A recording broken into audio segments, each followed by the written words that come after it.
dari umur 13 tahun udah merantau jauh, ninggalin ibu bapaknya untuk belajar Al-Quran di Al-Azhar University di Kairo. Universitas paling bergengsi, paling kredibel untuk orang mengkaji Al-Quran. Abi melakukan itu dari umur 13 tahun. Jadi udah lebih dari hampir 80 tahun hidup dan belajar dengan Al-Quran. Tapi tidak pernah sekalipun merasa dirinya tahu segala. Gak pernah merasa jadi ahli pemegang kunci surga yang bisa dengan gampang bilang lu masuk neraka, lu masuk surga gitu. Gak pernah tuh menghakimi orang. Dan selalu bilang, kalau mengatasnamakan dirinya ya, gak pernah saya atau aku, tapi selalu kami. Kalau perhatiin buku-bukunya Abi tuh, itu selalu kata pengantarnya bilangnya penulis, gak pernah mengakukan diri. Karena percaya dan merasa ilmu yang didapat itu tuh bukan hanya karena kemampuannya dia sendiri, tapi karena peran begitu banyak orang, guru-gurunya, orang tuanya. So it's never just him gitu. Wow. Jadi nggak pernah bilang saya, aku, itu nggak pernah. Wow. Selalu kami, selalu pihak ketiga penulis. Wow. Waktu Abi ulang tahun ke-70, kita mau nulisin biografi, itu ngebujukinya hampir setahun kali. Nggak mau ditulisin biografi kisah hidupnya. Sampai sekarang nggak mau dicium tangannya, kecuali sama anak dan cucunya. Nggak mau dipanggil Habib, di tengah situasi yang sekarang lagi inflasi Habib. Kayaknya bagian ini viral nanti. Biarin aja.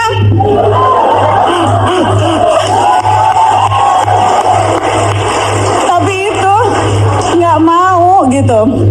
Karena selalu bilang Habib itu artinya orang yang dicintai dan mencintai. Itu artinya Habib. Jadi nggak cukup kalau lu hanya dicintai, dicium-cium tangannya, diluk-lukan. Lu juga harus, hati lu tuh harus penuh cinta, nggak punya kedengkian, harus selalu rahmat, harus selalu terbuka pada perbedaan. Itu mencintai kan seperti itu. Wow. Jadi gue belajar banyak banget dari Abi. Setiap kali ada sesuatu yang dia nggak tahu, dia selalu nanya ke gue soal hukum, jadi iya nanya. Kalau mau lagi nulis sesuatu nanya. Setiap pagi sepanjang ingatan memoriku ya, dari mulai aku bisa ingat, dari mulai aku kecil sampai sekarang, ritual paginya tuh nggak pernah berubah. Bangun pagi, sholat subuh, duduk di meja kerjanya, ada teh Lipton di samping kanannya yang diseduhnya sendiri, pakai sarung, dan selalu either nulis, either baca, either ngetik. Penulis paling produktif saat ini, bukunya udah puluhan. Belum selesai satu buku, udah punya ide baru untuk nulis buku yang lain. Sampai penerbitnya tuh bilang, Abi tunggu dulu dong, ini buku yang ini belum dicetak nih. Wow. Jadi selalu nulis, selalu baca, selalu mau tahu apa kata orang, selalu mau dengerin orang. Wow. Dan hari-hari ini situasi di mana ada begitu banyak orang mengaku ahli, kan ada bukunya tuh Death of Expertise. Lu baru tahu satu buku aja masih nyontek belakangnya lu udah ngaku ahli gitu. Keluar deh di media sosial merasa ahli segala hal. Di tengah begitu banyak orang yang sekarang begitu mengklaim kebenaran. Ya.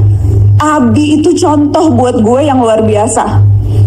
Karena dia tahu banyak sekali hal, tapi nggak pernah mengkerdilkan orang lain. Wow. Tahu kan? Dan itu tuh jadi panutanku tuh itu. Ya. Panutanku tuh Abi Quraisy, panjang umur, sehat selalu ya Allah. Aku tuh selalu amin. Aku tuh selalu deg-degan banget setiap kali bicara Abi, karena aku ngelihat Abi makin tua, 80. Dan makin, aku inget waktu kemarin ngobrol, kayaknya nggak akan pernah siap deh. Kita nggak pernah siap melihat orang tua kita tua ya. Aku tuh tinggal di rumahku tuh bener-bener di belakang rumah Abi. Jadi aku tuh setiap hari jalan kaki gitu ke rumah Abi, setiap hari ketemu. Tapi setiap hari tuh ngelihat, kok kayaknya Abi makin tua dan aku makin deg-degan, ya Allah, aku takut banget Abi meninggal. That's my biggest fear, kalau Abi meninggal gimana? Ya itu terus-menerus yang sampai sekarang aku lakukan tuh belajar tawakal, belajar. Artinya apa tuh? Tawakal itu kata Abi itu dari kata wakilu dan yakilu, mewakilkan, diwakilkan. Jadi kalau kita tawakal itu kita menyerahkan urusan kita, minta diwakilkan kepada Tuhan. Oke. Tapi kata Abi bedanya kalau minta perwakilan manusia sama perwakilan Tuhan. Perwakilan manusia tuh kita biasanya ya udah terserah lu deh, wakilnya lu melakukan apapun gitu. Udah gue wakilin, you do what you have to do gitu. Tapi kalau kita minta urusan kita diwakili oleh Tuhan, it doesn't work. Terserah Tuhan. Maksudnya we have to put the effort juga. Harus ada effortnya, and then to some extent kita serahkan ke Tuhan biar Tuhan yang mewakili urusan-urusan kita. Jadi that's what I'm trying to do gitu, maksudnya. Tapi kalau untuk bisa sampai ada di tahap itu harus bisa berdamai dulu dengan Tuhan kan. Pernah nggak sih Mbak Nana kayak marah sama Tuhan, dan bagaimana akhirnya, kalau misalnya pernah, bagaimana akhirnya bisa berdamai dengan Tuhan? Abi selalu ngulang-ngulang ini dari dulu. Sebetulnya, dan Abi juga bilang, kita tuh seringkali berprasangka buruk pada Tuhan. Dan itu dosa pertama manusia, katanya dosa pertama Adam tuh, sehingga kemudian akhirnya ia turun ke bumi, itu karena dia berprasangka buruk pada Tuhan. Padahal Tuhan itu maha baik, maha mencintai umatnya, dan selalu mau menerima cinta umatnya. Jadi prasangka baik sama Tuhan gitu. Jadi ketika ada sesuatu yang rasanya nggak sesuai keinginan kita, kalau kita suuzon nih, berprasangka buruk sama Tuhan, kita selalu merasa memang ini karena kita berdosa, kita dihukum. Karena mungkin kebanyakan nonton film sinetron-sinetron yang azab dalam kubur itu loh, tahu kan? Gue suka prihatin banget tuh, karena di situ tuh digambarkan Tuhan tuh jahat banget. Kalau manusia berdosa, kubur lu akan diobrak-abrik, akan tahu kan, akan ada petir, akan terbuat gitu ya kan? Bangun lagi. Jadi ini pola pikir kita tuh seolah-olah Tuhan tuh jahat. Assalamualaikum warahmatullahi wabarakatuh. Sahabat Mirza TV yang dirahmati oleh Allah Subhanahu wa Ta'ala. Apa kabar teman-teman semua? Semoga baik-baik saja, dan semoga teman-teman semua diberi kesehatan panjang umur, dimudahkan segala urusannya. Amin amin ya rabbal alamin.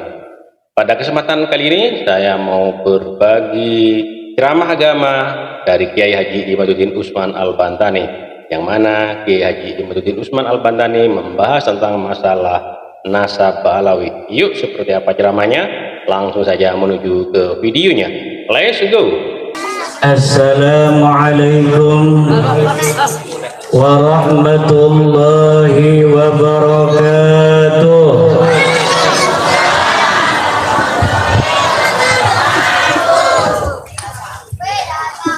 Alhamdulillahi wahdah, sadaqa wa'dah, ونصر عبده وأعز جنده وهزم الأحزاب وحده.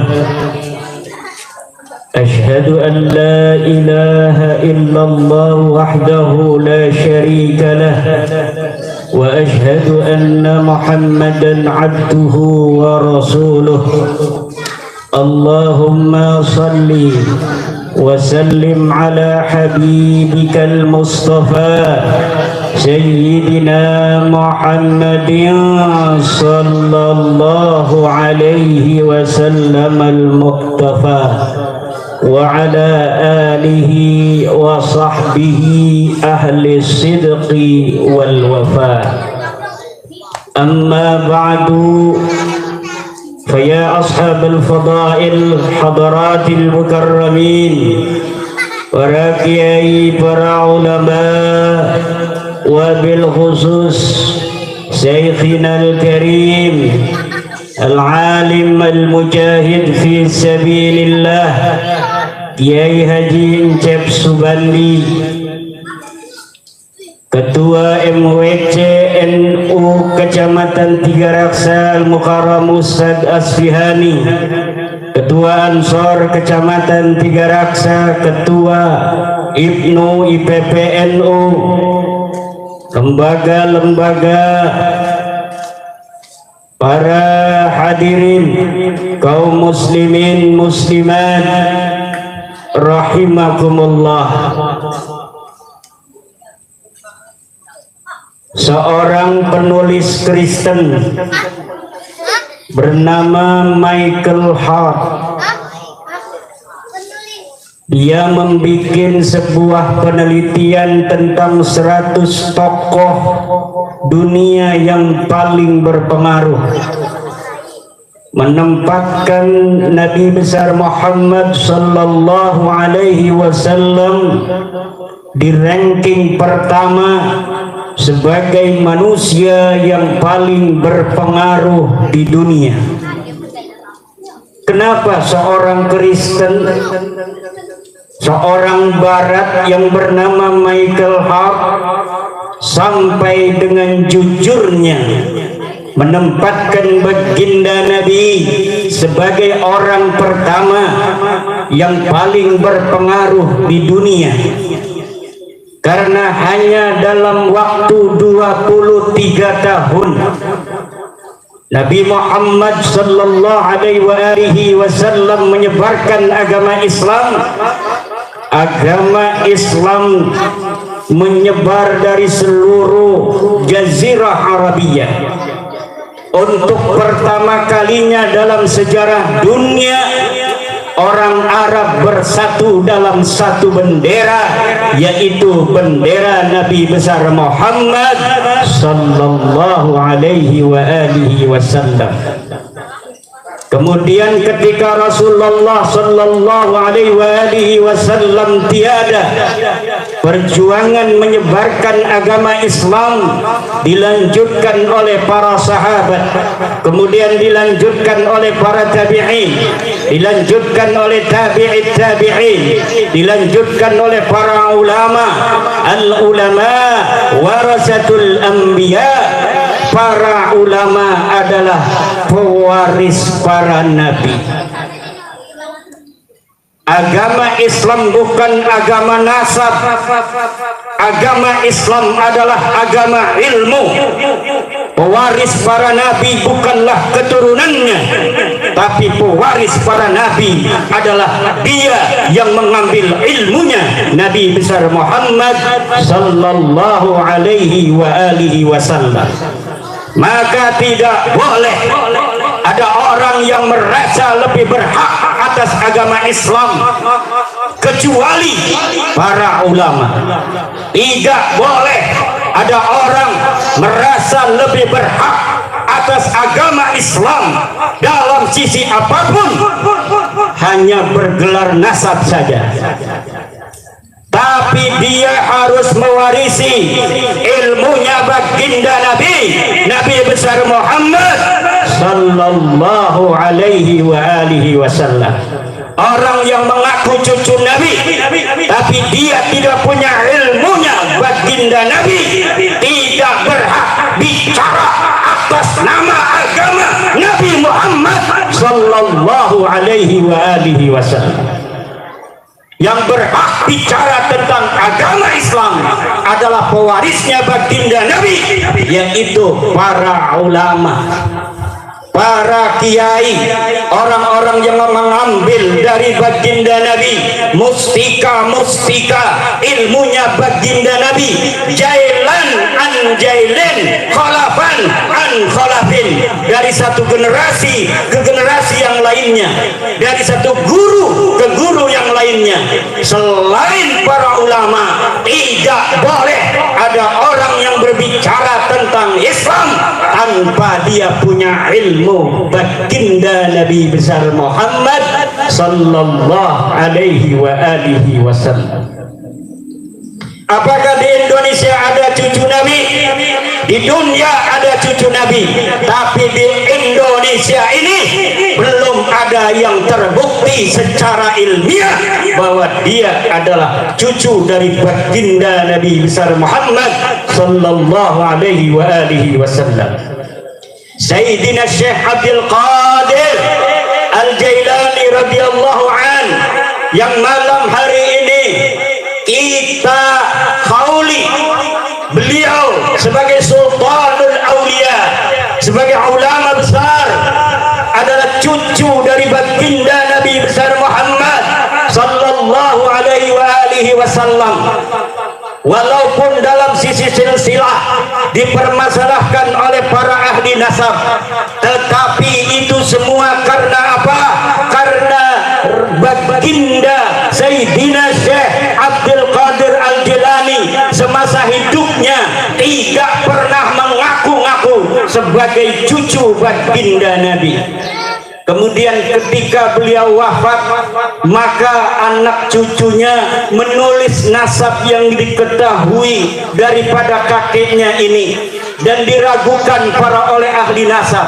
Tetapi hari ini, beberapa bulan yang lalu, cucu-cucu beliau yang ada di Syria sudah mengadakan tes DNA, uji DNA yang menyatakan bahwa betul, terkonfirmasi secara ilmiah bahwa keturunan daripada Sayyidina Syekh Abdul Qadir Al-Jilani radhiyallahu anhu wa quddisa sirruh adalah cucu dari baginda Nabi besar Muhammad sallallahu alaihi wa alihi wasallam.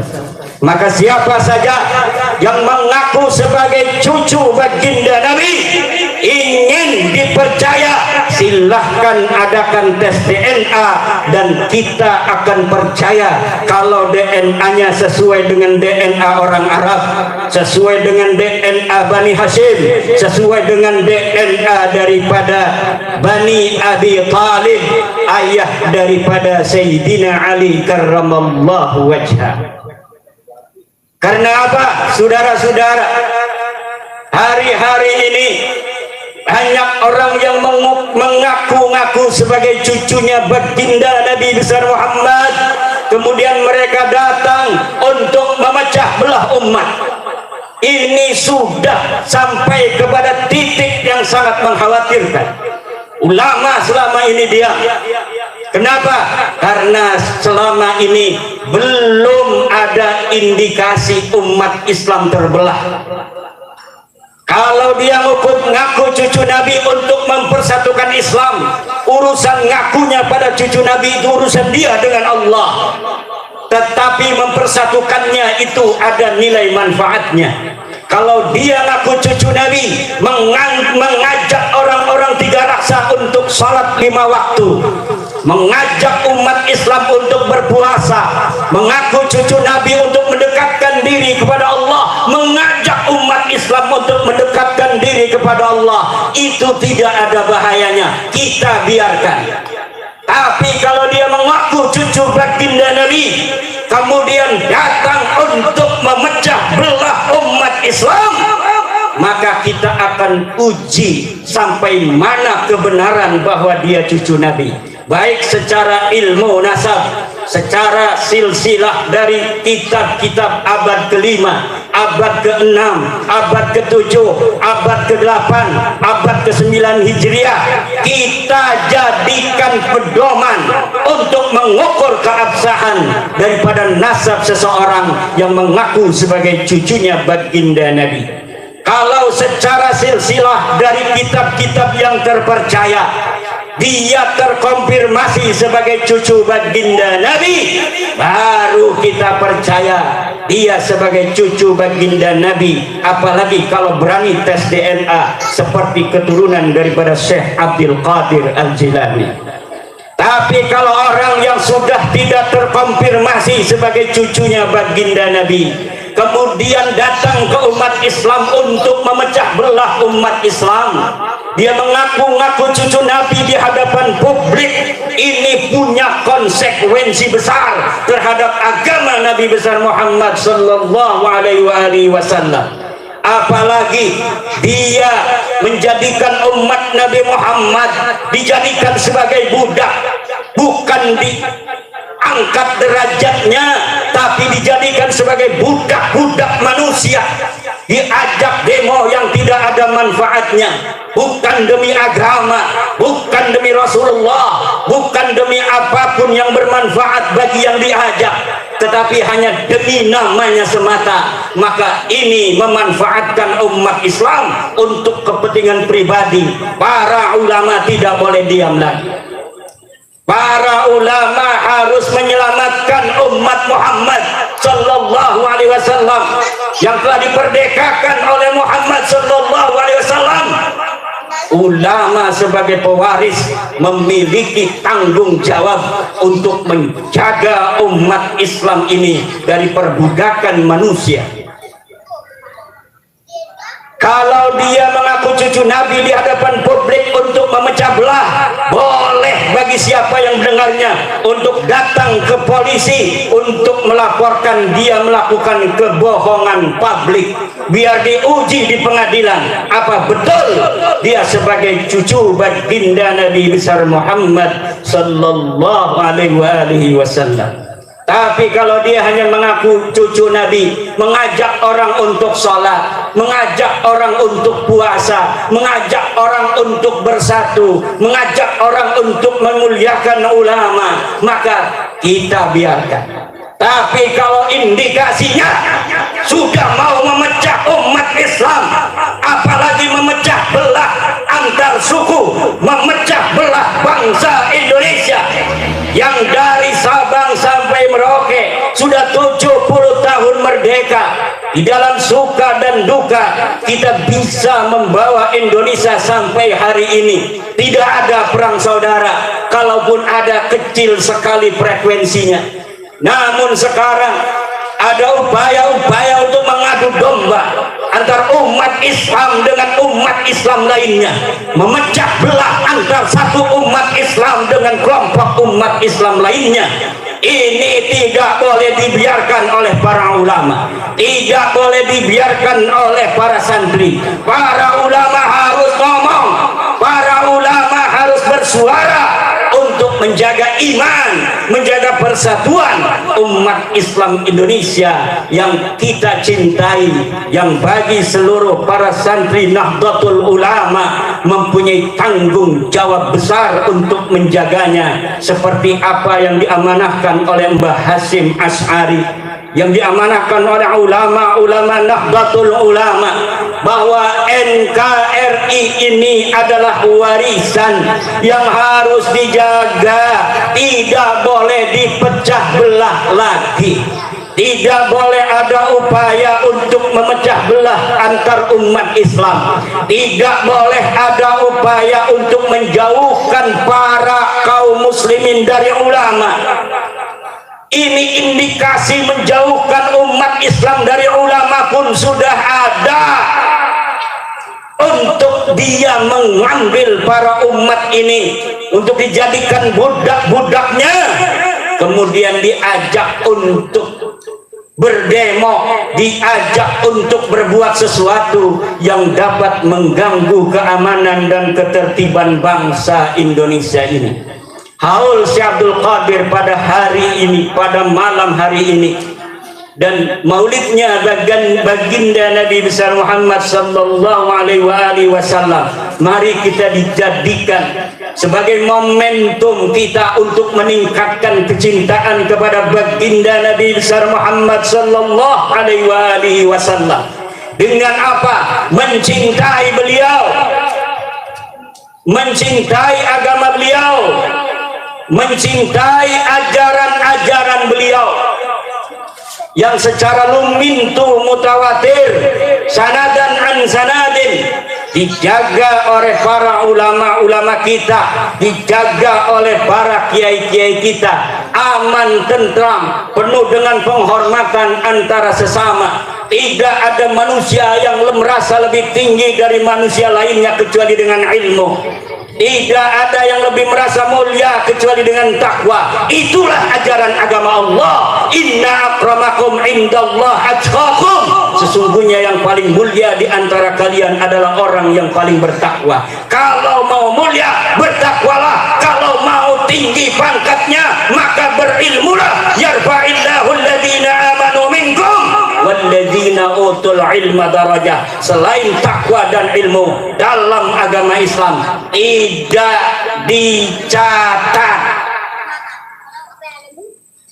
Bisa jadi ulama besar, anak kita bisa jadi presiden, anak kita bisa jadi pemimpin-pemimpin masyarakat, pemimpin-pemimpin bangsa, pemimpin-pemimpin negara, bukan karena nasabnya.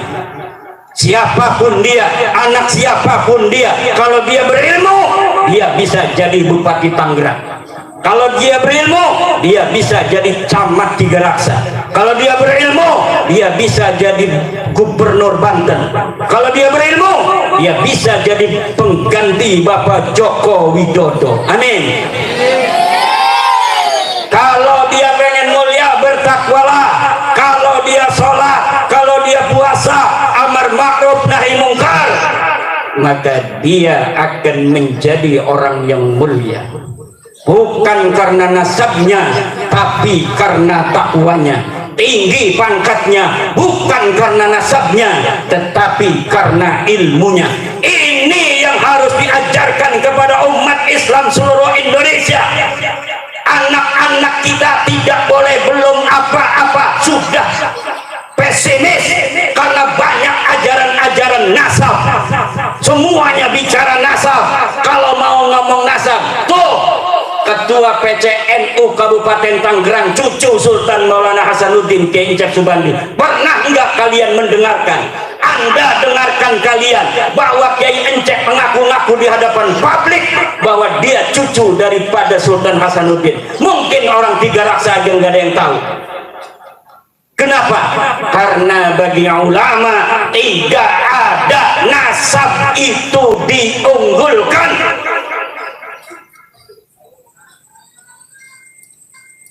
Bahkan dia tawaduk, penuh dengan takdim kepada umat, penuh takdim kasih sayang kepada umat. Itulah yang diajarkan.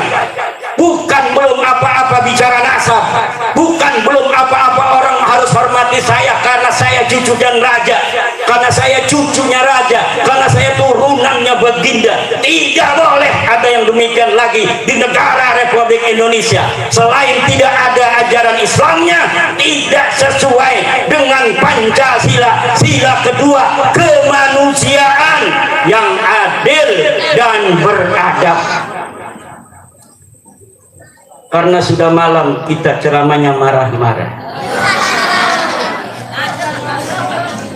Karena saya sudah berniat tidak mau lama.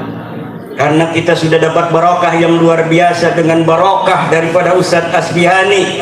Malam hari ini menjadi media kita untuk mencintai baginda Nabi besar Muhammad sallallahu alaihi wasallam. Ya Abal Batul ishhad, ishhad ya Abal Batul bi annana nuhibbuka ya Rasulullah. Ya Ali, ishhad bi annana nuhibbuka ya Ali. Ya Hasan, ishhad bi annana nuhibbuka ya Hasan. Ya Husain, ishhad bi annana nuhibbuka ya Husain. Ya Sayyidi Syekh Abdul Qadir Al-Jilani, Ya Sayyidi Syekh Abdul Qadir Al-Jilani, Ya Sayyidi Syekh Abdul Qadir Al-Jilani, Allahumma inni atawajjahu ilaika wa atawassalu bi Sayyidi Syekh Abdul Qadir Al-Jilani radhiyallahu an, iqdi li hajati salamatil mu'minina wal mu'minat wal muslimina wal muslimat minal balwa ya Allah ya Rahman. Alal kafi salatullah, ala syafi salamullah, bimuhyiddin khallisna minal balwa ya Allah. Alal kafi salatullah, ala syafi salamullah, bimuhyiddin khallisna minal balwa ya Allah. Alal kafi salatullah, ala syafi salamullah, bimuhyiddin khallisna minal balwa ya Allah. Ya Allah, musibah yang kau berikan kepada saudara-saudara kami umat Islam di Cianjur ya Allah telah membuat kami iktiraf di hadapan-Mu bahwa kami penuh dosa ya Allah. Kami umat Islam seluruh Indonesia mendoakan saudara kami ya Allah yang di Cianjur agar yang meninggal Engkau terima, Engkau ampuni dosa-dosanya. Yang masih hidup Engkau berikan kesabaran. Yang kehilangan rumah ya Allah ganti rumah yang lebih baik dari rumah yang mereka tempati sebelumnya ya Allah. Harta benda yang hilang ya Allah ganti segera dengan harta benda yang berlimpah ruah dan penuh barokah. Dan kami memohon jangan Kau timpakan kembali musabah itu kepada mereka. Berilah mereka afiat ya Allah. Bijahi Nabiyyika Muhammadin sallallahu alaihi wasallam indaka wa bijahi Sayyidi Syekh Abdul Qadir Al-Jilani radhiyallahu indaka ya Allah ya Rahman. Irhamna irham hadhihi al-ummah المحمدية يا الله ارحم هذه الأمة المحمدية يا الله ارحم هذه الأمة المحمدية يا الله والله الموافق إلى أقوم الطريق والسلام عليكم ورحمة الله وبركاته.